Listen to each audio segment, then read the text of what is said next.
You're listening to Electrolysis Unplugged, the after-hours chat for curious and committed electrologists everywhere. I'm Stephanie. And I'm Joannie. And tonight we're welcoming Chrystal and her group of dedicated electrologists from California for our conversation that's full of sharp questions and deeper dives. We're unpacking real-world topics like PCOS, insurance, bruising during treatment, timing between sessions, surgical prep, realities, and whether a different probe positions change the game for chest hair. Plus, we touch on the ever-debated Anagen stage and how blend and galvanic may impact more than you think. Hey, everybody. I know we have a little list of Chrystal's questions. Hi. Good to see you. Thanks, you guys. Appreciate you doing this for us. Oh, totally. Thanks for asking us. Of course. Hi, Barbara. Hi, Barbara. Hi, Barbara. And Emily. I was going to volunteer Emily at the last call to do her spreadsheets. Oh, Just because she's got some good ones too. Well, yeah. I like math and numbers. I love it when they make sense. So. And I love English. So that's why I will write scripts all day long. I will do historical calculations. Absolutely. That's what I got that. But that's Same. That sounds horrible. Yeah, I'm with you. Emily's, I'm using Linux on my microphone. Oh no. Okay, that's okay. We'll keep an eye on the chat anyway. So totally. Hi, Celesta. Hi. Where'd you drop my face? I'm like, ooh, I'm gonna turn this off like this. This struggle is real. So yeah, we're not all from Northern California, but so we have a Facebook group, and one day I accidentally invited a bunch of people to our Facebook group that aren't electrologists, and I keep saying, hey, you guys, if you don't want to be here, you don't have to stay, but nobody leaves. Like 20 of my friends are on there, and my family. I'm like, why do you guys want to see our stuff? But okay. Yeah. I guess I'm one of the accidents. Yeah, no, but I'm glad you're here because you're actually an electrologist. Oh my gosh. I found the questions in the email. I did not find our bullet points. So I know that we have quite a few of these. So I'm going to kind of copy and paste this into a document so Joannie can see with the questions as well. Otherwise, we are struggling. And I wanted to say, if it's okay, first of all, I appreciate your style, both of you, in that there's no gatekeeping with the two of you, which I really appreciate, because I've noticed a lot of times in our industry, there's a lot of gatekeeping around information and tips and tricks and all that kinds of stuff. And I appreciate your style. I appreciate both of you so much. And I feel like of all the electrologists in our world, you know, I notice a lot of people really respect both of you, and there's lots of others, of course, you know, but you two are just so generous with all your information. And so I wanted our group, you know, we try to meet about once every 6 weeks. I wanted our group to all know about the two of you and about your E2C. I always tell them it's the best $25 I spend per month on my business. So I don't know if there's anybody here that aren't members. I know Sue's a member, Celeste's a member, Emily's a member, but Lydia and Brett, and I don't know who else, if there's anybody else is going to come on or they'll listen to the recording. But anyway, thank you. I appreciate you. Well, you're so welcome. Thank you for having us and for your kind words. So we're going to be talking about like late stage Anagen debate. Okay. Because recently online, Joannie and I both got tagged in it. And then Chrystal brought it up and she's like, hey, we got to talk about this. No, like two people today. Yeah. And so we're going to be talking about that. We're going to talk about session timing. We're going to talk about like probe techniques for difficult hairs. We got some goodies lined up. So let's go we'll start the great debate. How about that one? Because I feel like that's the one people want the most content over. Yes. So the idea is, I guess, at the Anagen stage, right? So how much does it truly matter for successful treatment? Are we overemphasizing timing, or is precision still key? So it's so funny because years ago, and I feel very confident saying this. I'm not speaking ill at all. So Mike Bono and I I would say he was like a dear mentor of mine. And I have a consultation that is it's still on my parents' YouTube page. If you ever want to go and like look at me doing a consultation, I have like a professionally recorded 10-minute one, and you're welcome to use it. And at one point I said, Anagen's the only stage to kill a hair in it.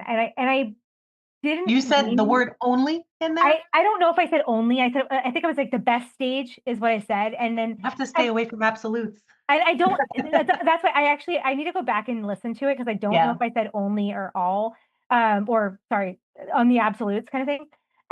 But then in the comments, he's like, Stephanie. And I was like, okay, I get what you're saying. I probably need to have that edited.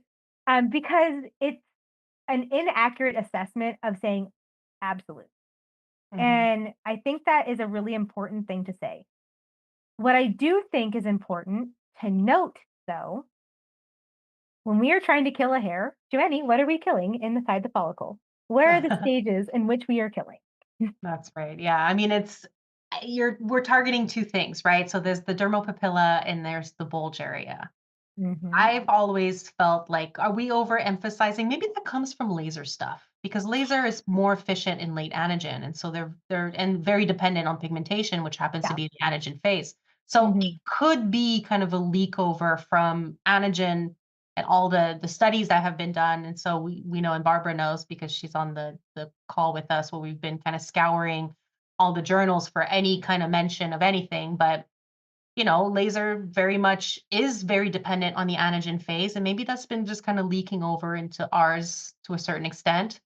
But back into the Hinkle book, they talked about the dermal cord. I mean, we don't really talk about that anymore, but when they're talking about the dermal cord, it's like an umbilical cord between the dermal papilla and the bulb of a telogen hair. Like, we know that that's not really a thing, but it could be leak over from that too, where they were talking about inserting the probe and then going down the dermal cord, right, to the dermal papilla. So you had to like push past the bulb in order to treat a hair properly. That comes out of the Hinkle book. So that's not really a thing much anymore. So I guess my answer for this is, while I think that it is better to get a hair in the anagen phase because we have more complete structures and more moisture, I know that I can kill a hair at any stage.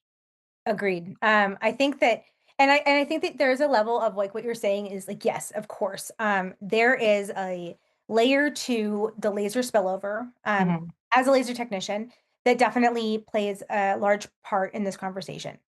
It also was probably the most comprehensive studies we had in recent history of a hair follicle in general, that it's like I can take those two things and understand them as a technician that did and does both, that it is a valid statement to say that when you have more of the life force present at the time of destruction, you get to destroy more things. And that's like the bigger part in my head. But I know I can kill a hair in any stage. I will say that I prefer, as somebody that is laser trained, to throw somebody onto a laser table if possible, and throw all of those hairs into an anagen phase, so that every time they come in, my job is just a little bit easier. It's easier to work with a more hydrated hair. It's easier to work with a larger follicle. It's with a larger target, right? And so if I can, I do. There's a comment here in the chat that talked about how we call the area, the matrix, and the bulb interchangeably. They're actually two separate structures. Yeah. And so there was a study that Dectro did years ago. So this was, I think, mid like 2010s. And it was for the 27 megahertz specifically, but it compared 27 megahertz and the IPL. And they did it with a lab at Université Laval, where they were able to take cross sections of hair and then dye them with specific things. One was for the bulge itself. So they had a special marker that was for stem cells. And so they could tell when stem cells were dead or alive. And there was another one that was specifically for these cells that are in the dermal papilla. And they could tell when the dermal papilla was alive or dead. And so they did treatments both with the IPL and with just thermolysis. And then after that, they did the dyes and they saw what's still alive and what is not. The biggest conclusion that they came to was that the IPL would destroy the dermal papilla, but it would leave the bulge mostly intact. And the bulge cells, when they would dye them, you would see the picture of the hair follicle, and it would glow bright green, which was kind of cool. But you would see it on the side of the follicle. The dermal papilla, where the matrix cells are, that's usually where the bulb of the hair and the dermal papilla sort of interlock. It's that specific area. And the dermal papilla has like these special I forget what the word is exactly, but there's these signaling factors. And so when the stem cells comes down to the matrix, these signaling factors tell the stem cell what to become. And so then they start to differentiate. So they found that with the IPL, which was kind of cool, is that because the bulb encapsulates that dermal papilla, it fried it. No problems there. But the bulb cells, the bulge cells, not bulb, bulge cells were left intact. And so that was one of the things they said was most likely the reason why laser sometimes the hairs would grow back. There was a different studies that they cited where there was a study that showed that the bulge area, sometimes years down the line, can actually reinstate the dermal papilla.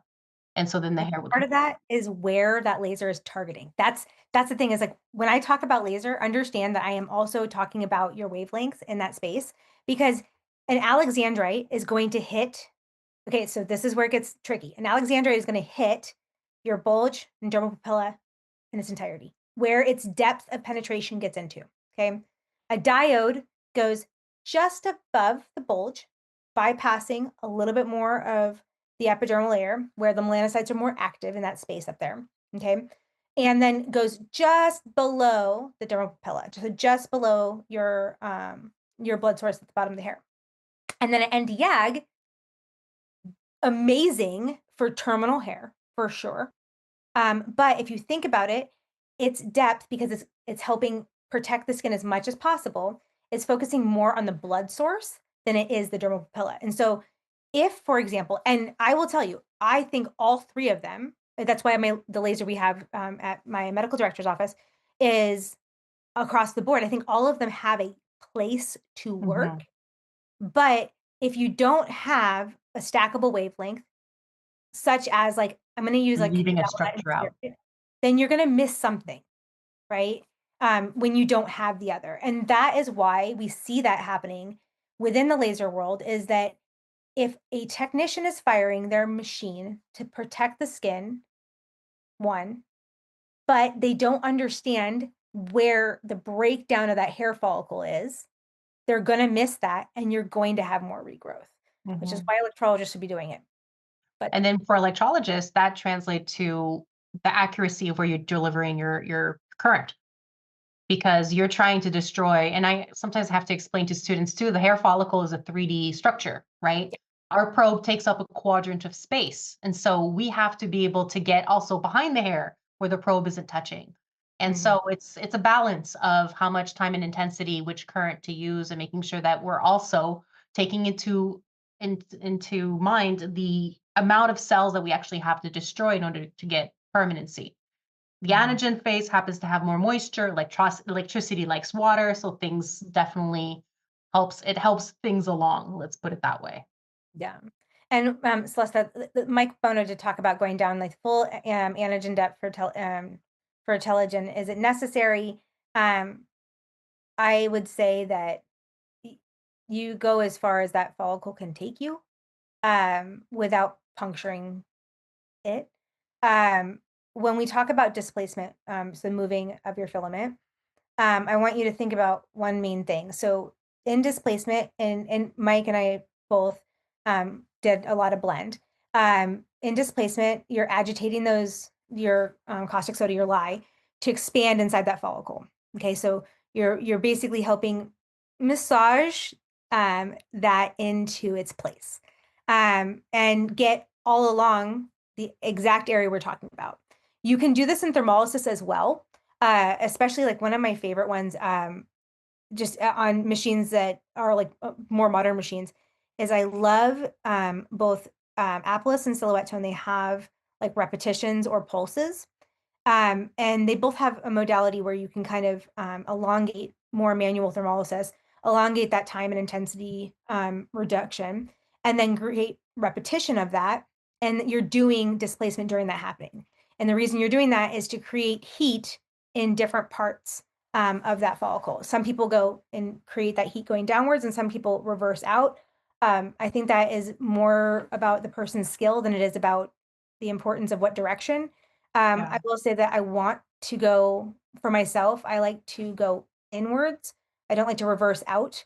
And I think that that's just because it feels safer Because if you're reversing out, you might not know when you're losing your insulation. Barbara, my kind of awful training used the term piecemeal destruction as the way they worked it. I love that. And that's why electrolysis takes as long as it takes. I haven't heard anyone use this term, but the laser description stated here could almost be called that. I would say that you, I, that's I would say it applies to electrolysis too, still. I think it applies to both. Yeah. I think that what you're doing is the reason this process I think takes as long as it does is when you think about like our bodies are incredible at healing, which is why like when Joannie, when you did your scar talk and you talk about like the remodeling and that kind of stuff, you have to give damage time to heal, in general. But you are intentionally damaging a follicle, and your body's going to send reinforcements to the area to try to help heal it, right? And so you are constantly in a battle of enough destruction to kill a hair and break it down in that time frame while preserving the tissue. And I think you have to do that in a piecemeal destruction style. I don't know why that's hard to say, but it is for me. It's like I think that it's the same thing with laser. You might not necessarily be moving like modalities, but you might be moving spot sizes. You might be like so distance of your diameter of your probe over an area and its depth into the follicle. If you guys haven't heard my laser and electrolysis talk, I talk about it in there. They're equal, and I think it's similar in its explanation. And this is the beautiful thing is there's so many similarities to a filament. Your size 2 is not the same length and diameter as your size 5 probe. No. And that's because you wouldn't be using a size 2 on a size 5 hair and vice versa in that space. I had a student today and she was using a 2 and she should have been going a little bit bigger. And she was like, well, why does it matter? And I was trying to think of, I have the image in my head of what it looks like. And I was like, imagine filling a swimming pool with a hose, So if that kind of gets you the idea as to it takes you more time, more intensity just to get the same amount of destruction happening sometimes when you go a little bit too small. Celeste, so she was asking about inserting a constant depth requirement like a stage. No, I disagree with that. Yeah. I think that goes back again to the Hinkle thinking of the dermal cord. The follicle itself, actually, when it goes through the stages, will retract up and down.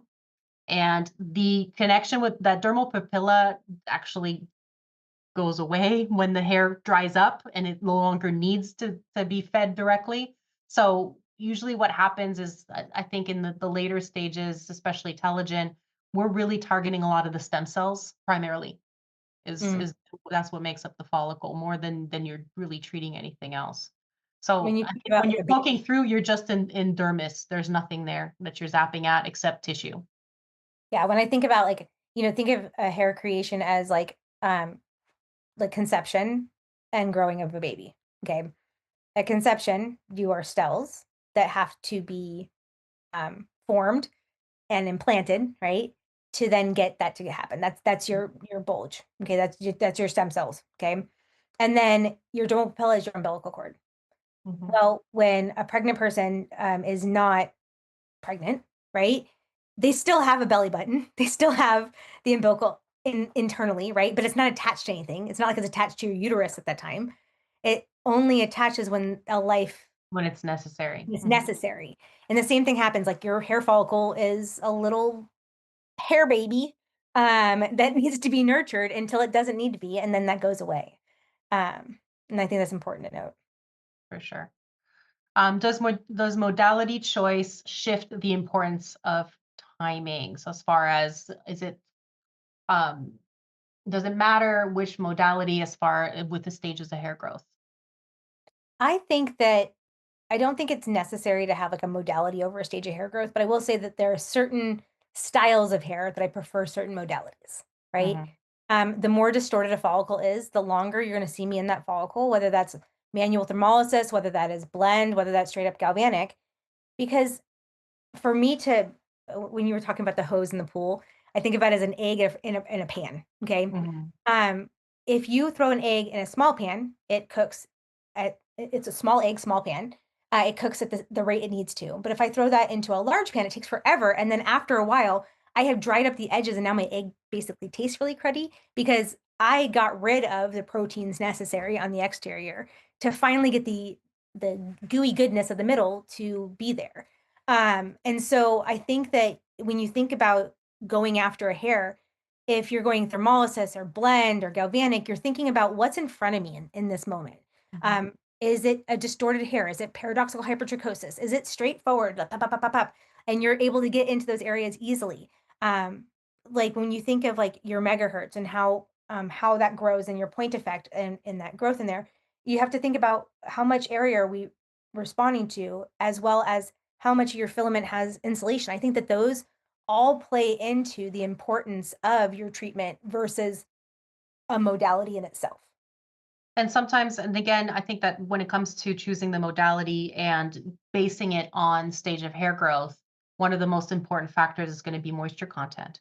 Mm-hmm. And so if we're talking about, sometimes the thing is, it's like they'll say, blend and galvanic, you have to have an anagen hair. I tend to like, yes, but no. Yeah. I will say you have to have a moist follicle. I think that that's probably a better way to state it. I think that some people could have nice moist skin and maybe not a hair that's fully in anagen phase, but in order to produce the chemical reaction, you do need to have the ingredients. Without the ingredients, it takes a lot longer for that to happen. And then that's where we kind of get into maybe some, gray territory with that. Yeah. If you have to simplify it, I think that thermolysis goes well for first clearances when we have a bunch of different stages and more density. And then after that, if you want to shift to your galvanic or your blend, when you have hairs that are new anagen hairs, then you have hairs that are at their most moist. And I think that that's the best stage for that too. Yeah, for myself, people go, "Oh, Stephanie, what do you want to do?" Because of like I have, multi too at the office. So it's like you're gonna see me go laser or thermolysis on my first clearances of any area. Okay, so I want to blast out that stuff quickly so that I have juicier hairs. And I'm not gonna say younger hairs in this space. Obviously, younger does help the juicy part of that, right? But I want to have the moisture present. Okay, and then I'm gonna go in there after I've weakened the hair, and then I'm gonna go in there with blend. So I can move a little bit faster than my traditional galvanic, right?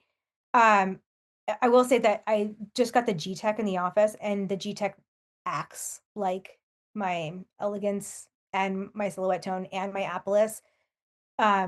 But the galvanic on there by itself is as fast as my traditional blends, and it's been pretty cool.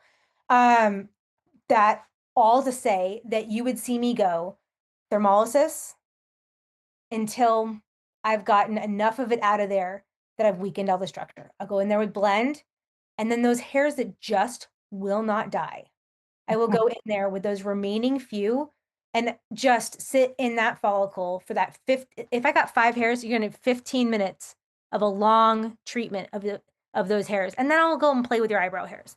But like it is because at that point it's like I need whatever is keeping them from breaking down like the rest of Getting the point. Yeah. getting the point.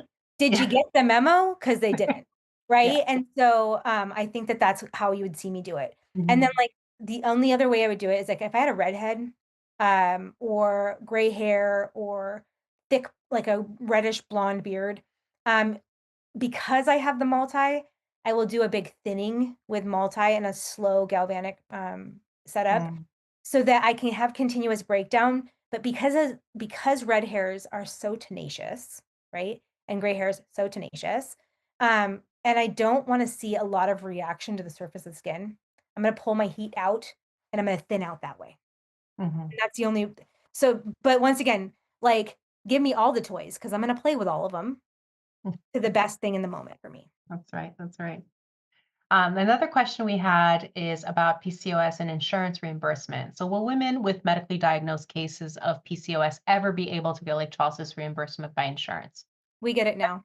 Yeah, Yeah. I've been able to cover in Mhm. California actually, so this applies to you guys, but I've been able to cover a client or two.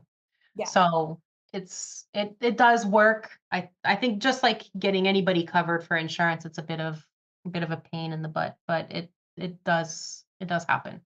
it comes down to like, they have to advocate for themselves at their doctor's office, make sure they have that PCOS diagnosis on there, the hirsutism and hypertrichosis diagnosis on there. A lot of time the client, yes, Sue, thank you. They have to fight. The thing Yeah. is like insurance companies pay us, right? And so they're going to drag their feet to do so. But patients pay their insurance premiums. And so they have to then use their voice to advocate. So we will give them all of the tools to do so, right? And they have to push that through. And so I would say that things that you need to consider right now in current climate, I would say make sure that they have a dermatology diagnosis on there as well for hirsutism, folliculitis, for hypertrichosis, paradoxical hypertrichosis, unable variations in hair color. That's another one that usually gets it approved. I'm trying to They think. have to be able to say that electrolysis is their best chance. Not the only chance, but their best chance. So like not a laser candidate or tried this or, whatever it is, like the letter has to be a little bit specific as to like, this is what we want them to get, not laser or whatever it is. Yeah, I will look off screen here in a second, but I can probably show you guys like what my prior auth letters kind of look like. I just have to like kind of copy and paste it because I can't show you guys like my doctor's signature and all that kind of stuff in there.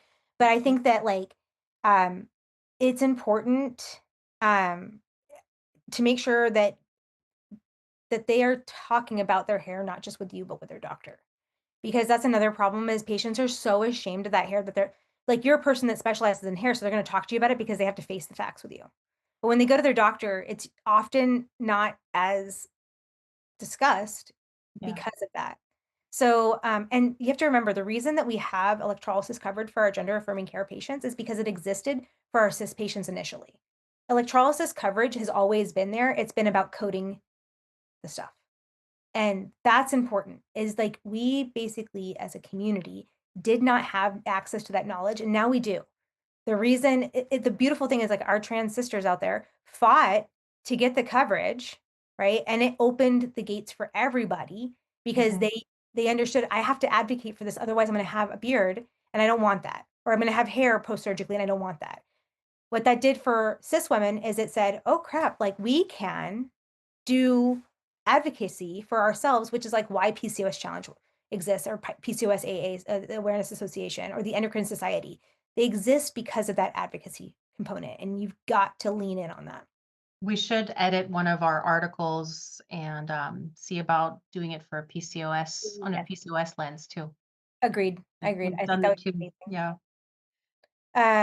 I think that make sure that you also have your ICD-10 codes. I have a nice list of them. I'm going to see if I can find it for you real quick and just drop it in the chat. Typically, I have them here. So I have to do this in sections.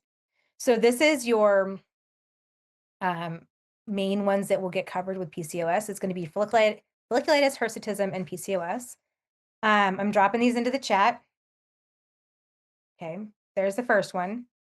And then the second one is, these are going to be like your keratosis pilaris. How do I say this one? My brain can never say it without messing it up. So it's the darkening of the skin. Oh, yes. Yeah. I always feel like I'm going to say it wrong and it makes me nervous. We'll just drop it and read it with our eyeballs. Yeah, read it with your eyeballs. And then I would say like not eligible for laser hair removal. That has its own ICD-10 code. Yeah. These are the things that you're going to probably get the best yeses from. And usually a diagnosis with 3 of these on any given prior authorization will get them a yes if their state says yes. And then you also have to follow up. Charting is a must. Heavy charting is a must. You will not get paid or they will not get reimbursed if there is no chart to prove that you've been doing the work. Yeah. Full stop. In that space.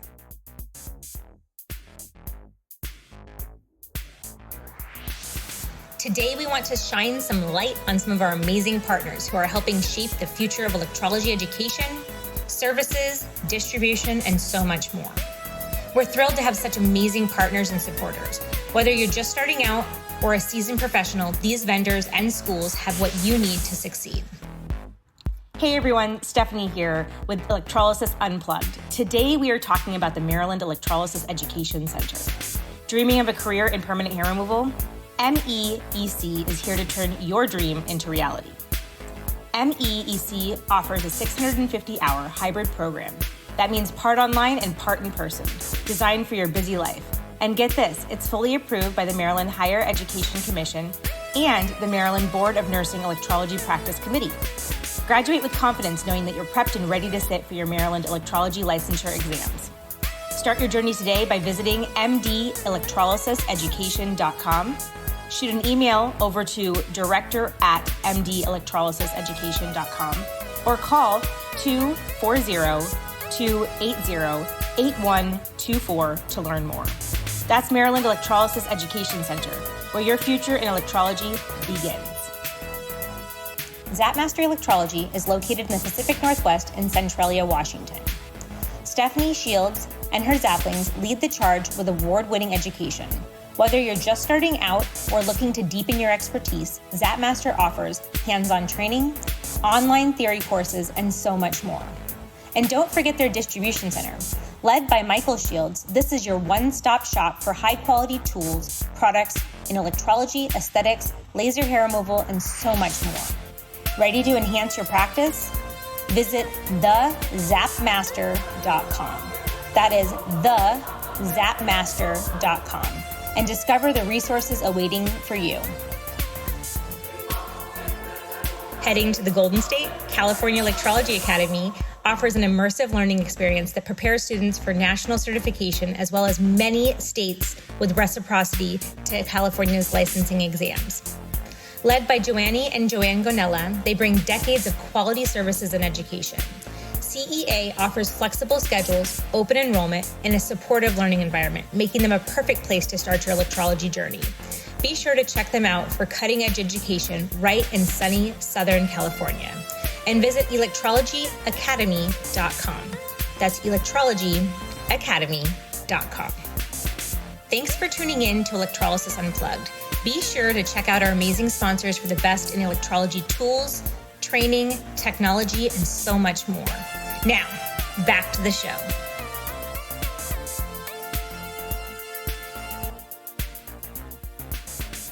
Okay, so bruising, what's really happening? You're missing something. The target. Stop throwing filaments at people. Pace your. Have to go. Yeah. So what happens? Well, there are a bunch of tiny little capillaries that are in the dermis, and they surround the hair follicle. And really, if you're bruising clients, it means that you've gone outside the follicle, you have left the courtyard, and you're breaking through these little capillaries that are all around in the dermis, and the blood is then, you're getting a little microhemorrhage under the skin. So it's a little oopsie, but if it happens a lot, I think we need to dial back on the insertion and maybe spend some time analyzing how delicate we are, how much we're reading the skin, right? Looking for that point where you have the dimple, the little dimple effect and not pushing through that. And so it kind of goes back to a little bit of introspection, I think, if it's too much. Yeah, I mean, more mature skin is going to be thinner. Yeah. People who are on like blood pressure medications, I think that those are things that can heighten it, but it really comes down to slow down. I think that a lot of us we think in our heads that we have to move quickly because they're paying for our time, and they're actually paying for your skill. It happens to be charged by time, right? But your skill is not to leave them with like little hickeys, little electrologist hickeys all over their neck, right? Your skill is to get in the follicle and kill those hairs. And Well, and the truth is, if you're outside of the follicle at this point, and that's where you're delivering the current, you've missed the target entirely. And so you'll have regrowth at this point, so there's no point in doing that. I think that you've kind of hit it on the head. I mean, you're better off to be slow and accurate than to go fast and be, just doing hack job pretty much. Yeah. I tell my students that it's not about the speed in which you insert makes you fast as an electrologist. No. It's about the ease of the area that makes you fast as an electrologist. If everything is under chin, you're not going to be moving fast, especially. And I love it because we have very forthcoming and chatty patients. And there part of me is totally here for the tea, right? But the other part is like, if I'm on your jawline or under, right, on a moving space, you just heightened your opportunities for me to blanch the skin, for me to bruise the skin, for me to give you more redness post-treatment. And you are my billboard out there, whether or not you say you have electrolysis or not. When you get to your results, you do talk about it. Yeah. And if every time they were like, oh, I remember when you were looking like that, or is that why you had the bruises all the time? People are going to ask questions, right? And so like, they're like, I Not a don't good look. know. Not a good look. You know what? You know where you end up? You end up on Facebook. Oh, You're in and the Facebook groups going, is this normal? And then it's just a bunch of bruises. oh, it's the worst. I'm like, no, it's not. But And and that's also, knowing only one side of the story. Little do you know, they were talking the whole time and it's their fault they're all stabbed up. yeah, literally, I'm like, I cannot hit this target. It's a tiny target. Uh, Mhm. I think that's I had important. one of those last week. And so it's been a while. I see her like once every 6 months or so. And she's all quiet. And I start on the side, right? Because I know she likes to talk, especially in the beginning. And then she Mhm. gets quiet. I'm like, hurry, hurry. And I go under the chin. And then she thinks of something else. She starts moving. I'm like, okay, back to the cheek. Her cheeks are real clear. Let's put it that way. Oh my gosh.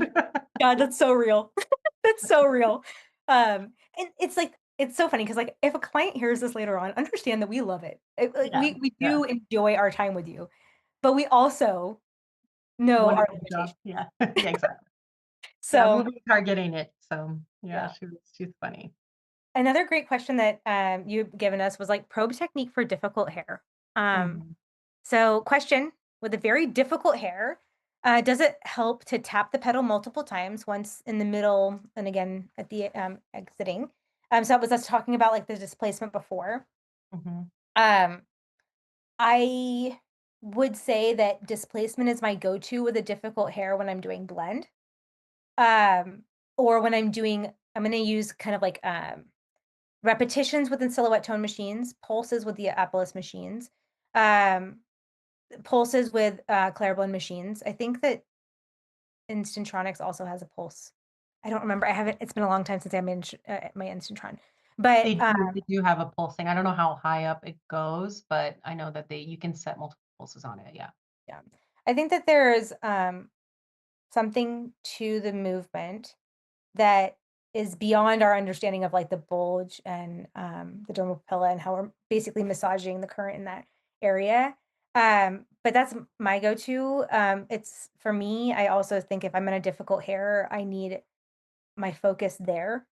And so I can't be thinking about the next thing I'm going to be doing. I have to be thinking about what's in front of me and my stretching techniques and like my accessibility into that follicle, making sure that like Joanna, your lecture about the V technique, it's solid. If you haven't listened to it, I would say listen to it. What do you do with yours? Well, you know that I'm predominantly thermolysis. Mhm. So multiple pulses is very common with thermolysis. I tend to keep it 1 to 2. I very rarely do 3. I never go up above that. Yeah. So I would say when you're double pulsing, is it effective? Is it risky? Well, it's effective. It depends on a couple different factors. So if you're using an insulated probe and you're doing thermolysis or blend, really, Mhm. then you need to make sure that the target area on your probe hits the target areas in your follicle. So if it's a deep anagen hair, then you'll need to double pulse and you'll need to displace in order to make sure you hit the dermal papilla and then the bulge areas too. So, and that can only happen if with an insulated probe if you're moving. It could happen with a non-insulated probe. You can do it also, but you have to be more careful with movement and changing your depth when you're using a non-insulated probe. So if you're doing this technique, by the way, use an insulated probe Yes. just to make sure that you're keeping current the same. Yeah. Another thing also, why did it leave my head so fast? Uh, it's I forgot what I was just gonna say. another thing, silence. Yeah. Oh my Uh, God.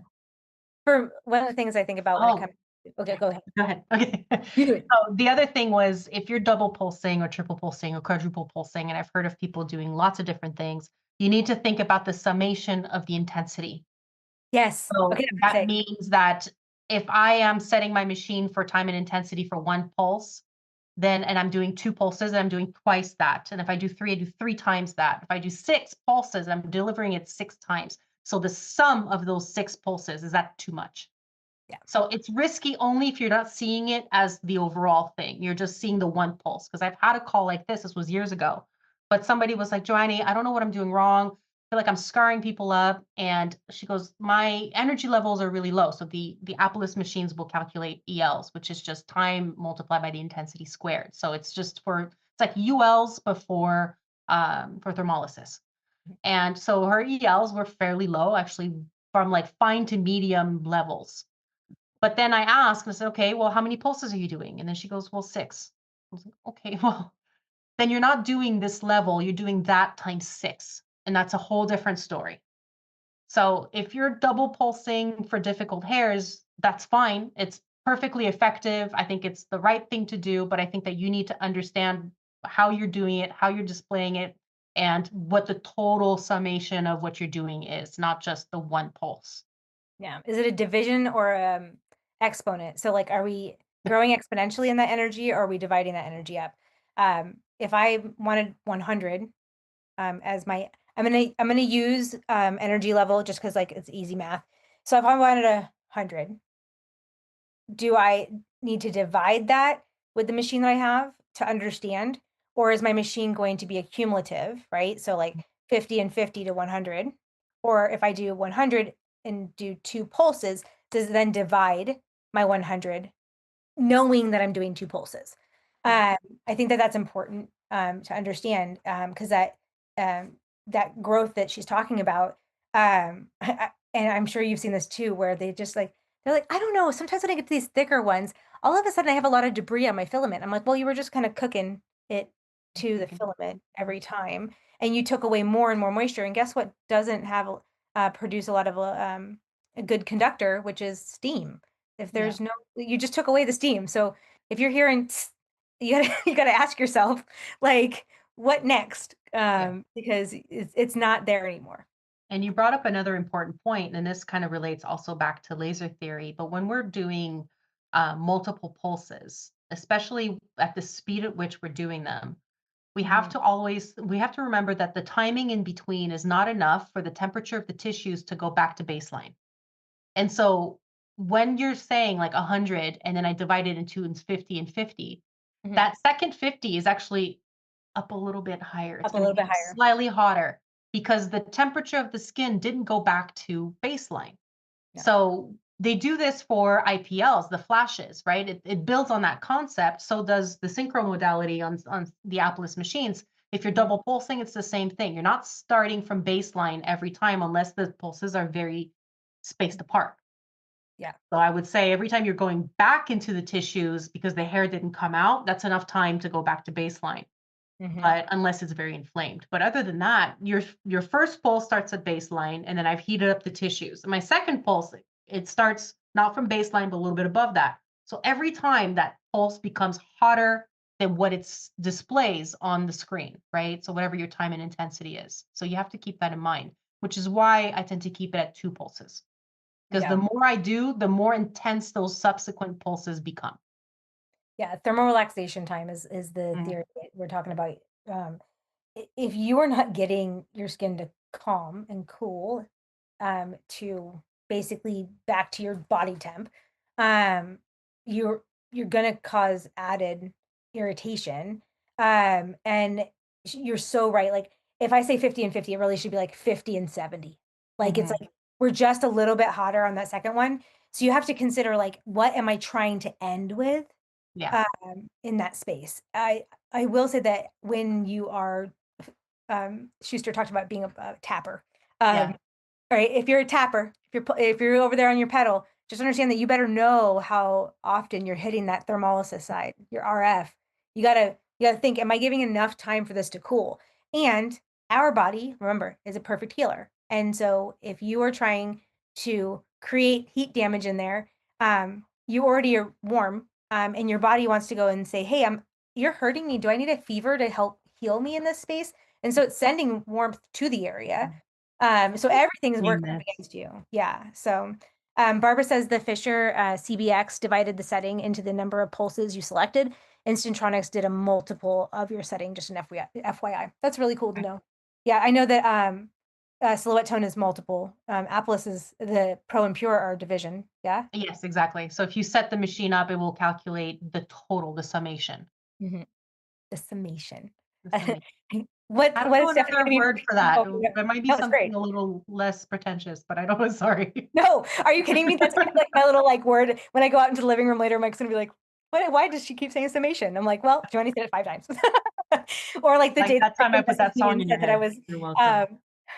when Chrystal messaged me and said I was saying the wrong way to say irritate. I'm not going to say what it is. Irritate the follicle, and I kept saying it very, very inappropriately. And I was like, oh my God, I cannot believe I was doing that. I'm so sorry. Text it to me later. Yeah, some days the thing that's happening is not happening well. Okay, so we have like one more big one, which was like session timing. How soon is too soon? So you asked like how many days do you like between working on the same area of the face or the body? Is 7 days enough? So Well, I think that in most cases, 7 days is enough. I wouldn't go under that on the same area. And I would go over that if I've done some fairly aggressive work. And I always want to make sure that whenever the client comes back, if I notice that the skin is not healed enough to my liking, I work somewhere else. So you kind of use your best judgment here. So usually if I'm doing, gender affirming facial hair and it's thick and it's dense and it's an area that I know is also sensitive. So let's say corners of the mouth or corners of the chin, definitely no less than 7 days. And if it's still looking inflamed, which can happen, I will leave it to heal and work somewhere else. yeah, same. It's one of those things that I think as a new technician, when you're working out the unknowns of your treatment style, it's smarter to go a little bit further in between to see what your healing rate looks like, as well as you should be following up with your patients after they've seen you, and to ask them how are they healing at about 5 to 7 days after the session. Because remember, we want to see about 48 to 72 hours for like our max. And we heal from the inside out, right? And so you don't get to see the damage that you did internally. You get to see what it looks like externally. And so as long as the external is looking good, the internal should also be, because inside out. But it also will depend on like how well are you following my instructions? Like how do I feather in an area, or am I clearing an area? Am I doing, more heat-based treatment, more chemical-based treatment? If and y'all know it, the person that's like, I just want you to get these 2 big spots here, just thin it out here. And they want to hit that every week. Take time to let your skin heal, which is why I talk about feathering so much. Emily says, how long do we need to wait after a client has stopped doing laser? Honestly, 2 to 3 weeks. I hate hearing longer because it is such a misinformed thing that people were saying in the electrology community for so long. You need to wait for the hairs that were laserable to shed, and the hairs that were not laserable are now prime and there for you to treat. It takes 2 weeks for that to happen, as long as the patient is following laser protocol, which is the same as electrolysis protocol, okay, essentially, minus people go in the sun more for electrolysis, but they shouldn't, but like it's the same protocol. And so we need to say 2 weeks is the minimum. 3 weeks tells you all the shedding has happened, except on legs. Legs shed so slow. And so do the same with your lats and your shoulders. Everywhere else is pretty much a 3-week window. If they exfoliate well, it might help to speed up that process a little bit. But yeah. But when they're definitely don't want to do too soon, because you have nothing but tombstones, and then there's no point in treating that. And that's why my preference is a 3-week interval. And then I'll see you essentially weekly after that 3rd week until your next laser. And then as a technician, I would do I would still see you the same day as your next laser, but I would focus on your white hairs or the hairs that the laser couldn't see. And then I would focus the target on my black hairs. Because then it's photo rejuvenation. Yeah. Emily, exfoliate. I have some clients that don't even wash their face. Yeah, yuck. It's rough. Yeah, I mean, cleanliness is not everybody's understands. I think we had to have this conversation at the office, and it was one of my employees was working on the Perineum. buttocks cleft. Yeah. Okay. Cleft of the buttocks, let's put it that way. And so she goes, I don't know what to do, like it's pretty much hinting that it's not as clean as it should be. And my biggest thing is like nobody's really as clean as they think they are up until the point where you have to work in that area and realize that people are not as clean as they think they are. And then you start to obsess about how clean it needs to be. Oh my But gosh, I yes. was telling her, like, I put some flushable wipes in the bathroom at the office, and I said, you're gonna need to have this conversation with your client. Be nice about it, but be firm. You're probably only gonna need to have it once, hopefully.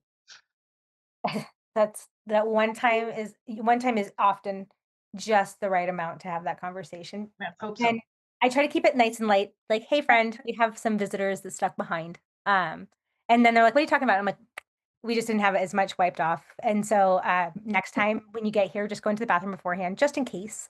And don't have Yeah. anything that's gonna be like making you, I don't know, poop before service. I hate saying it like that, but it's the truth. Don't go have Taco Bell before you come see me, because nothing is okay then. And then Celeste says, how many days after electrode can they do laser? If the person is laser trained, so a technician that's both electrolysis and laser, I'm same day. I would say if they are not laser trained and you do not know the technician they're going to, I would say have them wait a week, because you need to take pictures at the end of yours so that if they're leaving you to go somewhere else, that you have a CYB. Yeah, on file. Yep, on there. Sure. For So, sure. the other variables when it came to like too soon, I would say that definitely that there was like how the health of the skin is. Oh yeah. Chrystal, yes, my shower within the hour is a big thing as well. Like when it comes back to the dingleberry talk. So shower within the hour, and if you can't shower within the hour, please use a baby wipe. Yeah. Like, freshen up, my friend. I will give you witch hazel and everything. Mhm. And I would do that for my gynecologist. I think of like going to the dentist and how obsessive I get. I refuse to eat or drink before I go. And I've brushed like, almost to like make my gums bleed at this point. And so I think about people that just go to the gym and then come for a bikini area, and it blows my mind. I'm like, okay, you haven't thought this through, have you? Yeah, I had it happen with a couple of Not my friends. everybody is the same on that point, for sure. The like health of the skin and whatnot, I think that that's also really important when it comes to like how soon is too soon for your sessions. Mhm.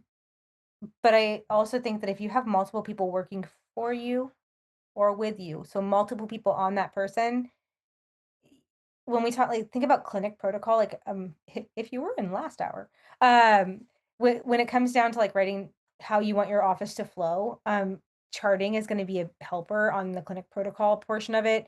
Making sure that like if they're going from your like everybody that's on the call, if we were all in the same office, and you think, okay, I saw you this week, Joanne saw you next week, then Chrystal, then Barbara, then Emily, then Celeste, then Lydia, and then iPhone number 4. And then like if we all saw them, like who's responsible for the damage if we're seeing them every 7 days, right? Because you didn't really give them a chance. And then wait, we have 9 of us on here. Yeah, all 9 of us on here right now. When we think about like, we all have different styles. Mhm. So what I might consider clinical endpoint and what I would approve as clinical endpoint is not going to look the same as somebody else. Mhm. And as Barbara pointed out, like we don't all have the same kind of training. Yep. And so, and I'm going to use Barbara in this moment, but like, I'm sure that looking back on it, what you now know as ways that you would treat somebody is not what you probably did back whenever you started electrolysis. I don't remember, Mhm. but like, it's probably not the same. And so I think that's Yeah, very you learn more and you evolve and you refine, let's put it that way. That's normal. I mean, I had a conversation with some students at the last graduation. It's just like, you've just started, what we give you is so basic because it's a short amount of time. And it's like, and your career as an electrologist is just starting, and your job now is to take this and keep going. You need to further your education. You need to take continuing education classes. You need to keep learning more because there's so much more that has to happen for sure. Absolutely. I know that we're nearing the end of our time. Yes. And Chrystal, thank you for inviting us to do this. I'll try to have our podcaster edit it. Our editor, there we go. We're podcasters; they're the editor.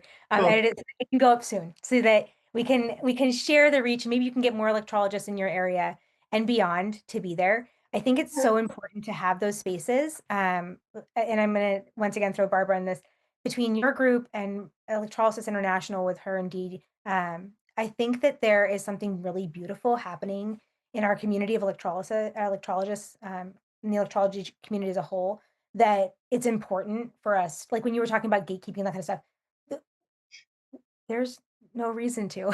Like, Yeah. Yeah. there's plenty of Definitely. hair follicles for everybody. And we're all doing the same shit. I know Yeah. people think they have their little woo. I'm like, no, we're all doing the same shit. Same But, stuff, different day, or different cart, I should say. yeah, I yeah. think that just to kind of like, oh, thank you. So it's like if you're not part of the coalition, highly recommend it. Thank you so So I was much. going to say, will you tell people that aren't that maybe I don't know if there's anybody in this group that aren't on the E2C weekly, but would you tell us a little bit about it? Sure. Yeah. I'm like, do you want to go or do you want me to go? Sure. I'm trying to spell ridiculous, and I guess I Oh, can't. I got this. Okay. So E2C, what did we do? A couple years ago, during COVID, Joanna and I were sitting in our living rooms, doing a Zoom and just trying to figure out actually how to do Zooms before we started doing online classes. And we realized that something had to change and we needed to do something bigger for our community. So we started brainstorming a research project. But then that also turned into like, well, how do we get people to be one, interested enough in research? And how do we also help like our graduates and people who come to us and do like I'm sure she gets this all the time too, like, hey, I saw this online. I really just need your help real quick. And like have a space where people could go and get 2 teachers for an hour once a week for $25 a month and get the discounts and the have access to we are not affiliated with any association. We are a business. We do stuff to make it accessible to people so that if tonight you were like, gosh, I'm running out of my CEUs, we have a database of the last how many year and a half now. Yeah, we've got a good amount of courses up. And so we mentioned a lot of them. If you want to deep dive into a subject, most likely we've got a course on it. And so, I mean, we're passionate about education and this field, and electrologists like you that just want to do good, to be good, to be, the top of your game. And so that's what we're hoping to foster, honestly. Absolutely. I think that there is an added benefit, like, I mean, like being friends is one thing, right? But like also being like peers in the sense of like we're the same age. I'm a month older than her. We have moms who are both in this space. We were both already interested in education. Like these are things that like we were the voices for our families in the sense of like advocating for electrology and that kind of stuff. And I think that all plays into how we can partner with this even in different states and say, okay, like how are we going to change the game? Mhm. We have a couple electrologists here in our area that have been doing this for like 35, 40 years, and they've never, even people in their same building, never even one floor away, never even introduced themselves, never. And then, one of them, I taught them about disposable probes because they were still sterilizing their probes. They just they didn't have anybody else. They're like a little island, by themselves and just like Yeah. doing their thing. And I'm like, oh, hell no. No, you got to build a boat and get off that island, go visit the other Yeah. ones. 'Cause, So much more to learn, If you think you already know everything, you're screwed. You always have to you have to be a forever learner, always. always. I Absolutely. tell my students a lot to be wary of gurus, that's somebody that kind of their technique and their this and their that, and that's the only one that works. And, you have to be careful with that kind of stuff. Most of the time, I mean, Stephanie and I will vouch for this. It's like we're constantly learning new things, and these things that we're undertaking, we're learning at the same time, so there's so much out there. And so we just kind of keep adding another layer to this, and just, there's just so much. There's no way that this is the end, right? You're at your pinnacle. You Right. came out of school. I think there was a comment from Barbara. She said that with SLASMEs, when schools do not encourage the newbie to learn more after their initial training, and that's just ridiculous. Yeah. How little you know. You just know enough to know you know nothing when you get out of school. That's how you leave. It's just like they leave with this uncertainty, like, okay, like I think I can do this. But now what? It takes time. Yeah, exactly. It's difficult, but you have to It's weird understand that that, like, our you're state just doesn't doing hard require work. any additional learning. It's just like once you're out, it's you're done. You don't do ridiculous. anything else if you don't want to. I know. And that's Well, that's I also, that's a bummer. when I came into being certified, because I was side chair. Now I'm licensed. It's a whole journey. But in 2014 or 2014, no, hold on, that's earlier than that, 2011, I think, is I saw Barbara and Kelly at a gender conference in Atlanta, and they heard that I was going to be talking because we were sitting all at the table. My mom was introducing her daughter to these people, and I was like, and the two of them really kept saying to me, like, and it was encouraging because I am in the background, that we need young minds like you, and there's only a couple of them like you. And then I go to the meeting and I see the other one that's young like me, and I'm like, okay. But you have to have people like that will kind of take you under their wing, encourage you to do better than the day you yesterday, or learn more than you had the day before. I think that's important. Yep, for sure. I thank you. So she doesn't know it, but I love her. Thanks again. We really appreciate your time, really, and I hope more people will join the group because it's worth every penny. Oh, thank you so much. Thank you so much. We will see you guys online soon, and if you aren't membership, we'll see you soon. All right, thanks again. Thanks all. Bye. Great evening, everybody. What a powerful night of questions and collaboration. Thank you, Chrystal, and to her incredible crew for bringing your curiosity and experience to the table. These are the conversations that push our field forward. If you love this format, let us know. We're all about making space for real electrologists doing real work. Until next time, keep those questions coming.